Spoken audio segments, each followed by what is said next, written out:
윤석열 정권의 이 언론 장악, 방송 장악 일선에 서 있는 인물인데 네. 지금 청부민원 의혹으로 경찰 수사받고 있거든요. 그러니까 2023년에 가족과 지인들에게 정부 비판 보도를 심의해달라는 민원을 넣어라. 어디에? 방심위에. 네. 어. 민원 사주. 네, 그래서 민원을 사주했다는 의혹이 제기가 됐는데 네. 민원 사주를 통해 가지고 언론사들 징계받았어요. 그리고 이자는 윤석열 검찰총장 시절에 추미애 장관이 윤석열 징계하려고 했을 때 이 네. 사람이 막 정보 흘리고 그래가지고 엄청나게 윤석열 편을 많이 들어줬던 사람입니다. 그래서 윤석열이가 아주 사랑하는 사람이야. 아무튼 뭐 조금 뭐 난감하다 싶으면 잠적을 많이 하다가 네. 근데 이번에는 돌연 또 사직서를 냈어요. 사실 지금 이 사람이 권익위에서 감사원에 유희림 관련한 감사를 해라 이렇게 이첩을 했어요. 감사원으로. 네. 근데 그 내용이 빼박이잖아요. 네. 그러니까 권익위에서 넘길 때 요약하면 민원 사주에 의혹이 있다. 예, 이게 사실로 보인다 이런 취지로 보냈거든요. 네. 그리고 경찰도 수사를 재개했고 지금 뭐 여러 가지 상황이 안 좋다 보니 저희가 처음에 추정키에는 어떤 유력 캠프로 도망가려 그러는구나. 유력 캠프. 예, 살 길을 찾아서. 네. 예, 예를 들면 지금 그 방심위에 있으면 아무도 보호해 줄 수가 없잖아요. 그리고 우리가 흔히 국힘은 다 같은 편 이렇게 생각하지만 그렇지 않거든요. 윤석열이 임명한 류일임을 다음 그 대선 주자가 보호해 줄 리가 없잖아요. 그렇죠. 네, 그래서 국힘이 또 보호해 줄 이유도 없잖아요. 그렇죠. 게다가 민원사주 얘기할 때마다 사실 국힘 의원들도 방어를 제대로 못 했거든요. 하기 어렵지. 네, 이거는 이 민원사주 뭐 청부민원 이렇게 나오지만 내용을 보면 진짜 기가 막히거든요. 네. 동생, 그렇지. 이게 류희림이잖아요. 네. 근데 류희목이란 사람이 쌍둥이 동생이죠. 예, 게다가 쌍둥이에요. 네. 그러니까 방심위 직원이 보기에 류 씨도 흔하지 않은데 류희목, 류희림 이상하다. 네. 그래서 찾아봤더니 바로 동생인 걸 알게 된 거예요. 그냥 인터넷 검색만으로. 네. 뿐만 아니라 아들, 뭐 친척, 처제, 그러니까 네. 친인척, 지인들까지. 예, 뿐만 네. 아니라 과거에 몸담았던 곳에 쭉. 예, 그래서 뭐 이게 한두 건이 아닌데. 한두 건이 아니야. 예, 같은 건으로 뭐 저희가 100여 개까지 찾은 게 있으니까. 그리고 네. 중요한 건 복붙.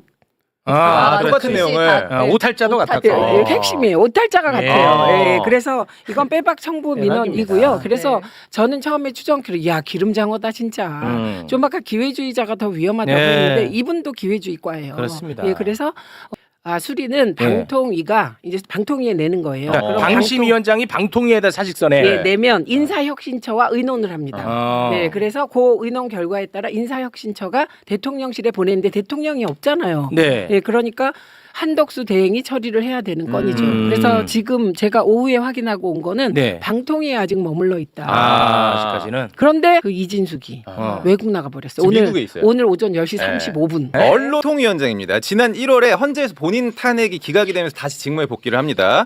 당시 기자들 만나서 내란이라는 표현을 기사 제목에 그 확정된 것처럼 쓰지 좀 말아라. 이거 법적 절차 진행 중인데 확정이 말이 되냐? 보도 지침 내리는 것처럼 기자들한테 훈계를 하거든요. 이걸 두고 또 우리 최민희 의원님이 대정부 질문에서 한마디 합니다. 방통위 출근해서 기자실 갔죠. 맞습니다. 뭐라고 했습니까? 내란이라는 게 아직까지 법적 절차를 거치고 있기 때문에 12.3 계엄이라고 표현해야지 정확하지 12.3 내란이라고 표현하는 것은 정확치 않다라고 언론 선배로서 이야기했습니다. 그러면 서부지법 폭동 사태는 폭동이라고 쓰면 안 되나요? 저는 그 부분에서는 제가 언급한 바 없습니다. 아니 물어보는 거예요. 예, 폭동이라고 보도가 되고 있는 걸로 보고 있습니다. 그건 괜찮아요? 제가 괜찮다 말다 평가할 위치에 있지 않고 마찬가지로 내란에 대해서도 그것은 내란이다 아니다 언론에서 평가할 위치에 있지 않습니다. 사랑하는 내 동생 신동호 씨를 EBS 사장으로 앉히려다가 지금 법원에서 효력 정지를 시켰어요. 2인 체제 이거 안 된다.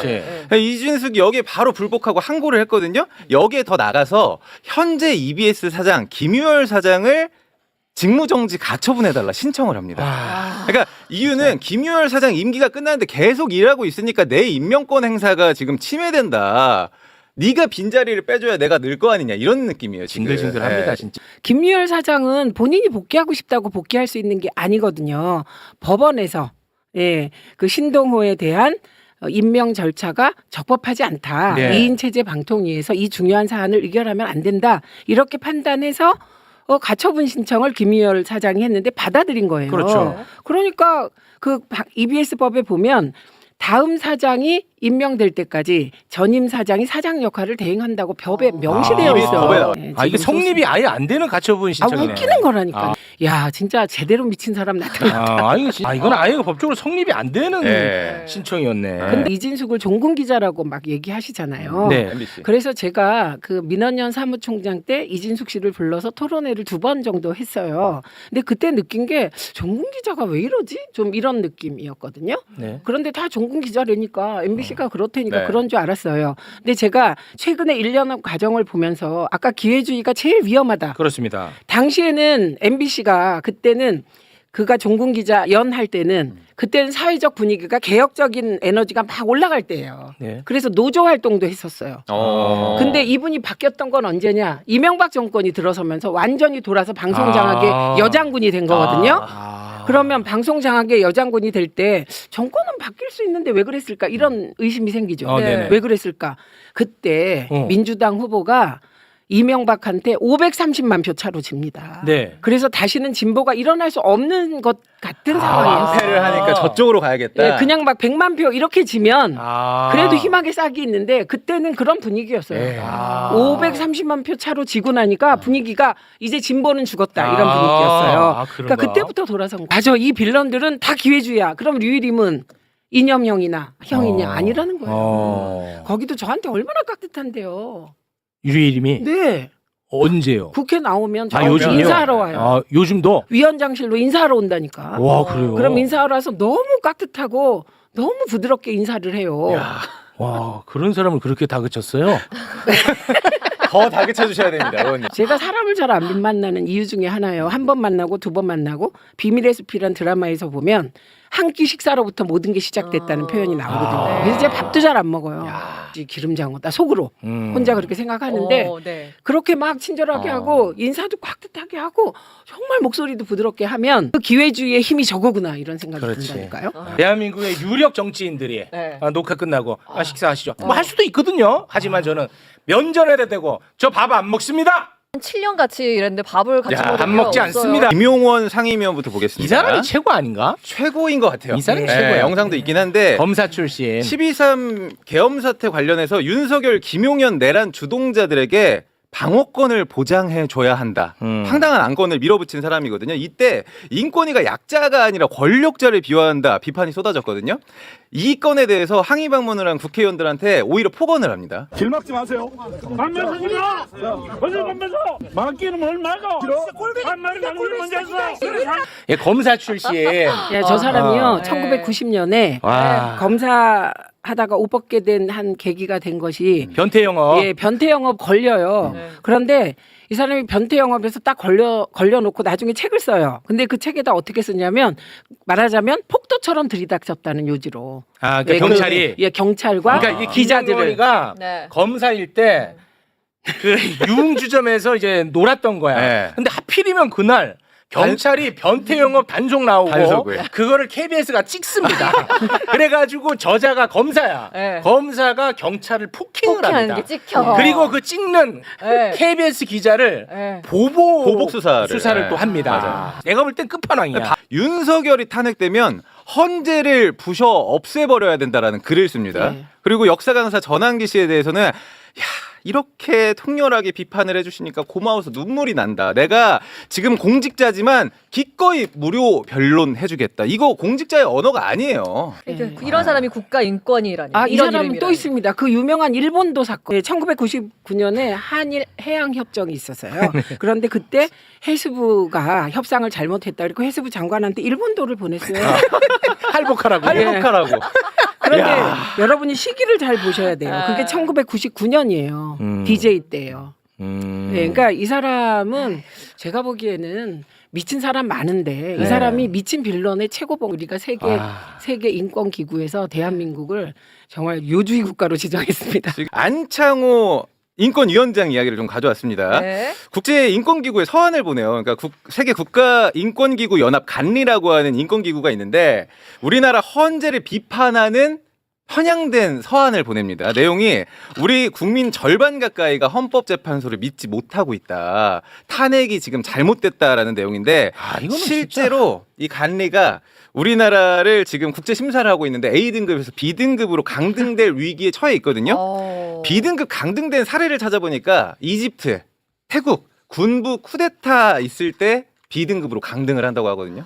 아 이거는 진짜 매국행위 아닙니까? 우리나라 잃는 거예요. 대한민국 경쟁력을 완전 다 떨어뜨리고 위신을 추락시키잖아요. 떨어뜨리는 거고요. 이건 사실 DJ가 목숨을 걸고 대통령 된 거잖아요. 그분도 몇 네. 번이나 죽을 뻔하다가. 그럼요. 그래서 했던 것 중에 빛나는 업적이 6.15 말고도 몇 개가 있어요. 그 중에 네. 하나가 방송통신위원회예요. 원래 문화부 홍보조정국에서 방송 업무를 했습니다. 정책 업무를 정부가. 아. 네, 그게 이제 그런데 그것을 바꾼 게 DJ인데요. 그분이 방송위원회를 만들어서 이게 하나의 그 방송 민주화 독립의 기초가 됐거든요. 그게 나중에 방송통신위원회가 된 거고 또 하나가 인권위원회입니다. 아. 인권위원회를 DJ가 만들어. 이게 그 윤석열이 곳곳에 이런 거의 미친 수준의 빌런들을 찍어 넣은 곳이 다 DJ가 만든 민주 국가의 상징인 방송통신위원회, 방송통신심의위원회, 네. 예, 그리고 인권위원회 이런 데예요. 그리고 권익위가 원래 부패방지위원회로 DJ가 만든 거예요. 그 권익위에도 빌런들 많고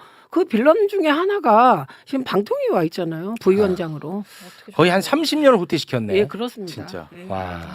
이 안창호를 제가 그 김희수 재판관과 함께 같이 제가 인사청문을 했어요. 그런데 이분을 그러니까 주의 깊게 봤겠죠. 계속해서. 네. 그런데 이분이 박근혜 탄핵 때 전원일치 예. 그 탄핵할 때 그때 재판관이었어요. 헌재 그렇습니다. 재판관. 네. 그 뒤에 엄청 후회를 했다고 하는데 좀 이상한 것이 문재인 대통령이 대통령이 됐든가 후보 시절인가 유력할 때예요. 네. 그런데 그때 갑자기 우리 행사에 온 거예요. 네. 이분이.